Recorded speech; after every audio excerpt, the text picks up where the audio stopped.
どうも、ポンタチャンネルのポンタです。今回はですね、検索してはいけない言葉ということでですね、あるサイトの検索してはいけない言葉を今から検索しようと思います。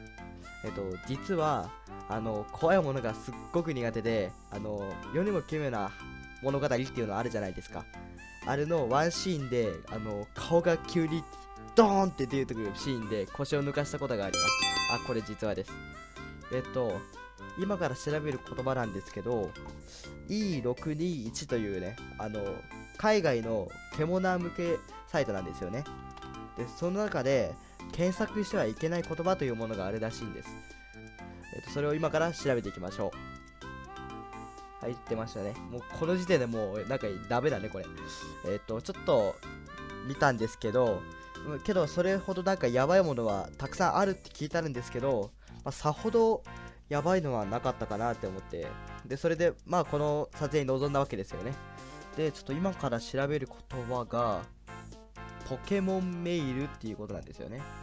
メイルは日本語で押すっていう意味なんですけど、なんかそれがどうもやばいらしくて検索してはいけないっていうことでなんか評判なんですよね。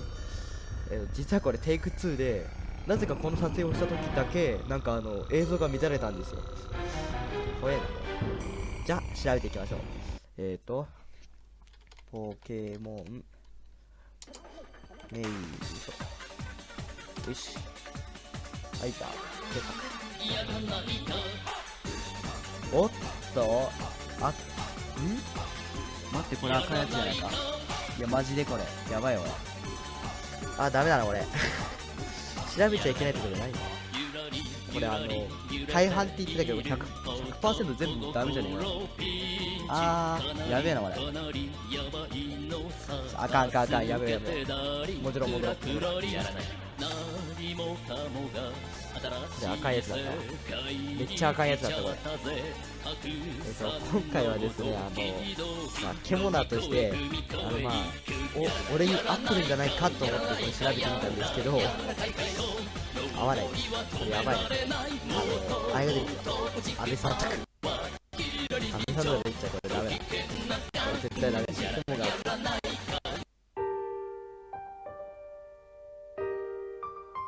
本日は動画を見ていただきありがとうございました。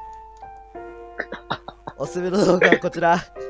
チャンネル登録、高評価よろしくお願いします。そして毎日アンケート計画を実施しています。